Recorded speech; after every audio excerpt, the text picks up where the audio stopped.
Assalamualaikum warahmatullahi wabarakatuh, everyone, and a very good evening. Next slide, please. My name is Muhammad Amin Agasha bin Maswan. My name is Muhammad Iftikhar Iman bin Shuaili. My name is Muhammad Fagan Syafil bin Syarif Safian. My name is Muhammad Rahman bin Rahman. My name is Mawafi bin Azam Saruhal. And today, we as a group 5 will be presenting to you the United States of America. Okay, so before I move on, I want to ask all of you lah, what you know about America? Anything? Brown. Yes. Okay. More.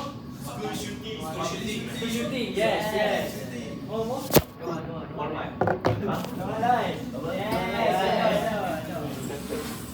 Okay. So let's go into the introduction. So before we jump into the the boring stuff, inflation, jobs, and the money and all, let's start the stage by talking about the country we're focusing on. So first off, it's a country that has 50 states, including Alaska and Hawaii. If you guys know the movie Lilo and Stitch, yeah, they film at Hawaii here. Okay, so the next is the capital city is Washington DC. It's not the Washington State, but Washington DC, which is in the Virginia state, and this is where the president lives and where all the big government decisions happen. Okay, so now let's talk about people. As of 2025, the US has around 341 million people, and that's a lot, right, guys? Yeah. It's a lot, right? 341 million, and most of them live in busy, fast-moving cities like New York City, Los Angeles, and Chicago. And yeah, you guys know New York City, right? Yeah, famous place, right? Yes. Thank you. But it's not all the cities and skyscrapers. The US has everything when it comes to nature. They have huge mountains, dry deserts, snowy plains, and even sunny beaches. And here's something really cool. The US is one of the most multicultural countries in the world. People there come from all kinds of backgrounds, different races, religions, and languages. You will find tacos, ramen, mutton biryani, and burgers all on the same street. Okay? Politically, the US runs on democracy. That means people vote for their leaders. There's the president, the Congress, which makes the laws, and the Supreme Court, which makes sure those laws are fair. So these three are basically like a three-people team that work together to make US a good country. So why are we talking about the US today? Because even though it's a powerful and developed country, the US has faced some huge challenges, especially with inflation and unemployment over the last decade. And that's what the rest of today's presentation is all about. So buckle up. We're about to take a ride through the ups and downs of the American economy, and trust me, it's been wild. Yes. Okay, next. This is the economy profile for you guys as an info. So it is one of the world's largest economy, and these are the challenges, like I said before, inflation and so on. Alright, let's continue with inflation. Or what I would like to call it, why is my eyes popping $7 now? Right, so you can, as you guys can see, the main issue of inflation is the prices go up. A little bit of inflation is normal, but when it goes too high, it's a problem. Open the graph. Alright, as you guys can see, between 2011 and 2019, things were pretty cheap. Prices were rising slowly and decreasing slowly, and life was somewhat predictable. Then, boom, the tragedy happened. The pandemic hit, stores stores shut down, people stayed home, and the government gave out money to help everyone. At first, inflation didn't change much, but in 2021, things went crazy. Inflation rate skyrocketed, as you can see. Prices for gas, groceries, rent, all shot up. Suddenly, your shopping cart costs more, but it has less in it. The data overview from 2011 to 2019 state that inflation was about 1-2% a year, super normal. In 2020, it exploded up to 8-9% a year. That was the highest in 40 years.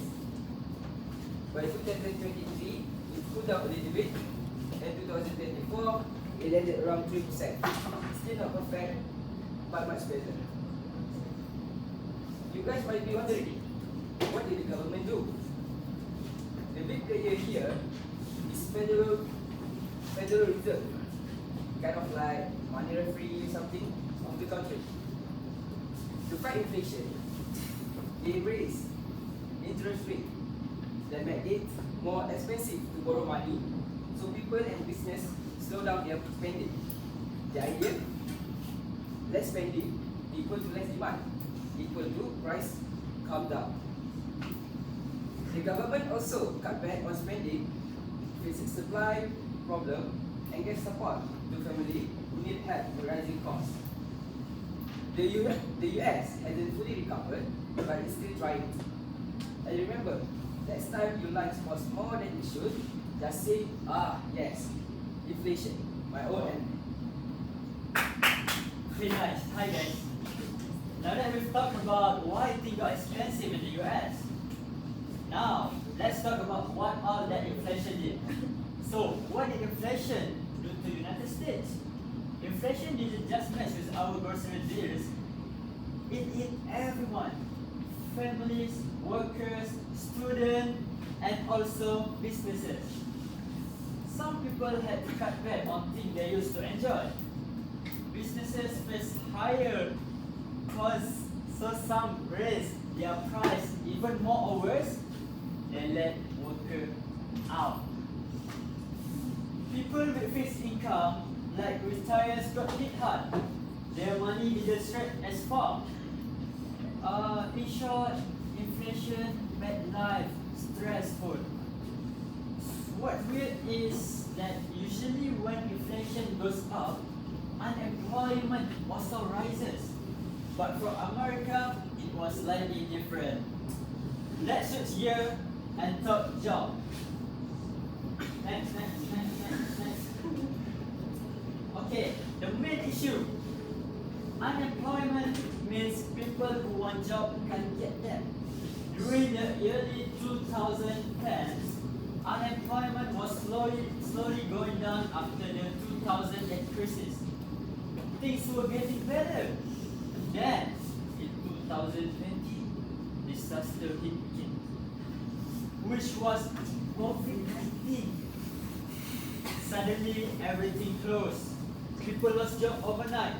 In April 2020, unemployment shot up to almost 15%, the highest since the Great Depression. But then something wild happened. As businesses reopened and people adapted, jobs came back faster than expected. By 2022, unemployment dropped to around 3.7%. And it stayed fairly low through 2023 and 2024. Prices were rising like crazy, but people were still working, which is odd. This made things really tricky for the government. They didn't want to raise interest rates too much and risk causing job losses, but they had to fight inflation. In short, inflation made life expensive. But people were still working. That's a good news, but it also made fighting inflation more complicated. The US economy isn't perfect, but it's been through a lot, and somehow it's still standing. I will let Iman continue about the unemployment. Okay, thank you, Shabir. Alright, you're talking about how unemployment went up and then come down again. But what did actually do to people? Okay, let me see here, unemployment effect. Let's be real, losing a job is just about losing income. It affects mental health, cause stress in families and even weakened communities. When people don't work, families struggle to pay a bill or rent. Secondly, local shop and business earn less, and the longer someone stay unemployment, the harder they get to find a new job. In short, unemployment make life hard. But here the good news, the US did just a setback. What did the US do about it? To fight the unemployment, we got a solution. First, unemployment benefits. People who lose their job got financial help, and during COVID, they even receive extra payment. Second, job training program. Many was intending to shift into a new industry like tech, healthcare, or logistics. Especially those were from retail, tourist, and office sector. Support for the small business. Get a loan, helping a small business survive and keep the job going. Government spending. There are investment in infrastructure like roads and clean energy to create more jobs.